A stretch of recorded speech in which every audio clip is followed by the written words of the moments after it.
Der Distelbauer hat als langjähriger Hochzeitsloder über 200 Brautpaare zum Altar geführt und dann zur Einkehr ins historische Breiwirtshaus Kaspar Moser. Da treffen sie auch jetzt die Weiberleut, haben sie eine Musi verzahlt und schwingen vergnügt das Tanzbein.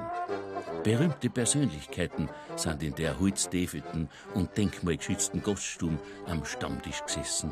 Karl Zuckmeier, Öden von Horvath und der legendäre Kammersänger Richard Meyer, unvergessen als stimmgewaltiger Ochs von Lerchenau.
Weiberroas in Henndorf, beim Brei, ein ganz bedeutsamer alter Wirt, der Bürgermeister da, ein bisschen verkleidet hast du dich, aber da rein darfst du auch nicht. Nein, da darf ich nicht rein, das kann ich mir nicht leisten. Ich war. Ja, so der Weiberroas gehen, das ist ein wenig gefährlich, gell? Da muss gleich eine Runde zahlen. Ja. Und wenn so viele Weiberleute da haben wie heute noch, dann wird halt das auch für einen Bürgermeister ein wenig teuer. Das heißt also, die Haartracht nutzt da auch nichts in dem Nein, Fall. das ist fast ein wenig zu wenig, gell? Das ist ein bisschen alibimäßig gerade und so dann kennen sie mich gut, meine Bayerinnen und meine Damen. Ja, also da trauen wir nicht rein. Aber ein bisschen werden schon hoffen, dass du ein bisschen reinspeckst wenigstens. Ja, ich meine, es geht ja nicht um das. Ich meine, da natürlich eine Runde zum Zahlen ist, das ist für mich ganz klar. Gell? Ob jetzt ein reinschaue oder nicht, ich meine, das gehört sich einfach. Aber wenn er maskiert Männerleute kommen und sie kennen den, dann hätten sie ihn.